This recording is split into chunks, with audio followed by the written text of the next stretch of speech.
Kingdom of the Planet of the Apes is in theaters this weekend. This film was directed by Wes Ball.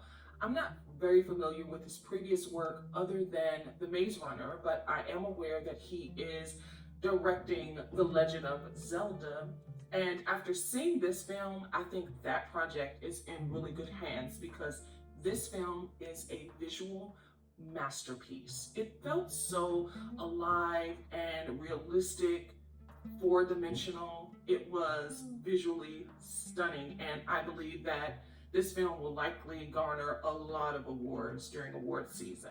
I'm also not very familiar, me personally, I wasn't familiar with the actors in the film, a lot of their work.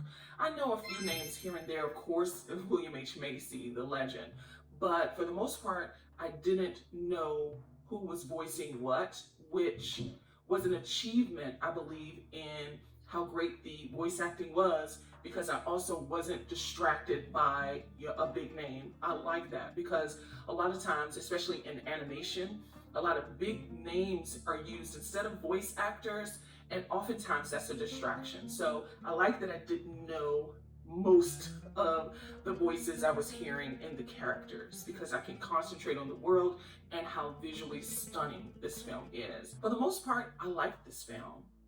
I really did.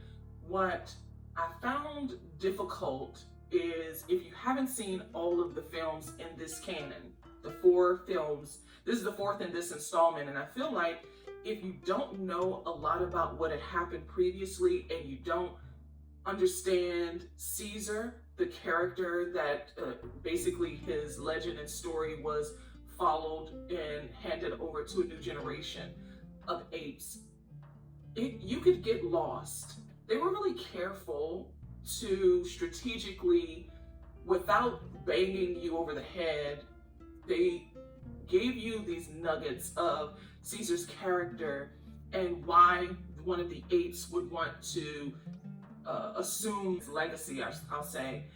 That was easy to follow, but I felt like this was really for fans who love this series. That's what I feel like.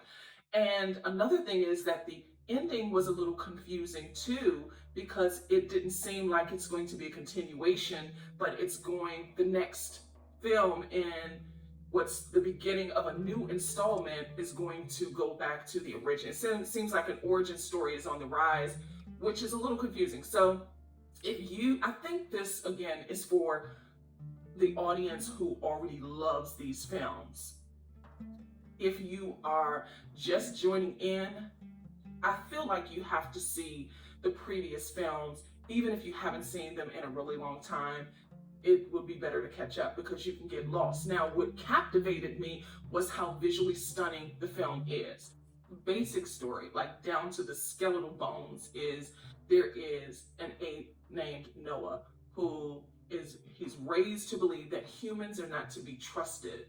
And for the longest time, he doesn't even see any. He doesn't know what a human even looks like. But there's legend that humans are not to be trusted.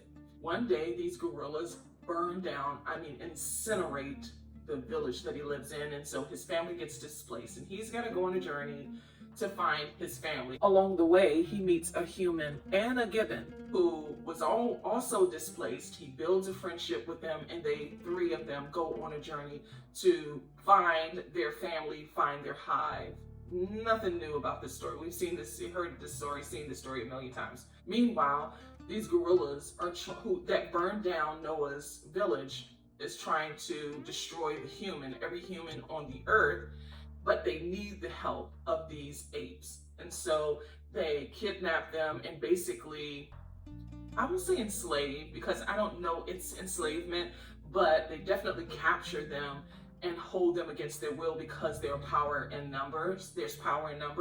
And Noah's got to choose between humans, sharing the land, sharing earth with humans who really can't be trusted when it comes to animals. And along the way, they see these books where apes and chimps and gorillas are held captive for the amusement of humans. Along the way, he finds this book, and he's got to decide if trusting humans is worth destroying the earth and his family.